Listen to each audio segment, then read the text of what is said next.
गुरु बिन माला फेरते, गुरु बिन देते दान, गुरु बिन दोनों निष्फल हैं, चाहे पूछो वेद पुराण।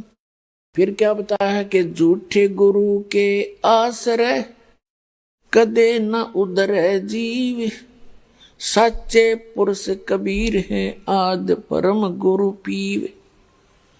और झूठे गुरु से भी नाम लेकर जीव उद्धार नहीं हो सकता। सच्चा सतगुरु केवल एक कबीर साहब है, और कबीर साहब ही की कृपा से आज इस दास को उपलब्ध है। उनका पूर्व में आपने संदेश पढ़ा होगा कबीर सागर में। कबीर बानी नामक चैप्टर है 137 पृष्ठ पे, और सूक्ष्म वेद है कबीर सागर में लिखा हुआ है, अलग से एक चैप्टर है उसके 121 पृष्ठ पे, कि परमात्मा ने कहा था कि जब कलयुग 5500 वर्ष व्यतीत हो जाएगा तब एक महापुरुष प्रकट होगा, मेरा भेजा हुआ मेरा दास जाएगा और पूरे विश्व को सत नाम और सत भक्ति बता के पूरे विश्व का कल्याण करेगा। पूरी पृथ्वी के प्राणी उपदेशी होंगे। ये परमात्मा का आदेश है 600 वर्ष पहले का।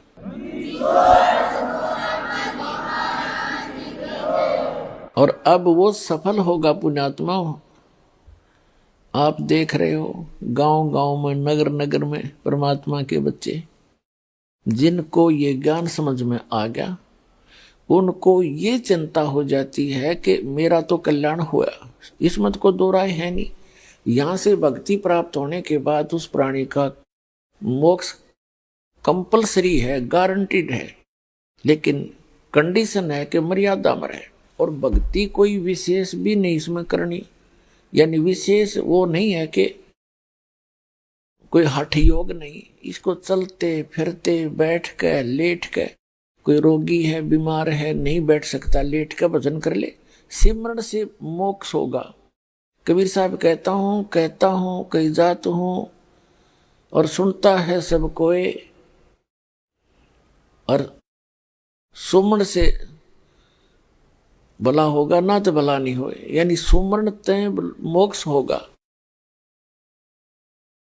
और सुमरण इतना गजब का आपको दे दिया गया है कि एक श्वास की कीमत, जैसे बताई थी आपको, बहुत बार बताई है कि 14 लोक, ब्रह्मा विष्णु महेश के लोक, और ये 14 लोक एक साइड में रख दे एक तराजू के पलड़े में, और एक तरफ पासंग रख दे पृथ्वी पूरी, इसका शासन इन और स्वर्ग लोक, और साथ में पाताल लोक तो एक तरफ रख दे, वैसे यूजलेस है ये।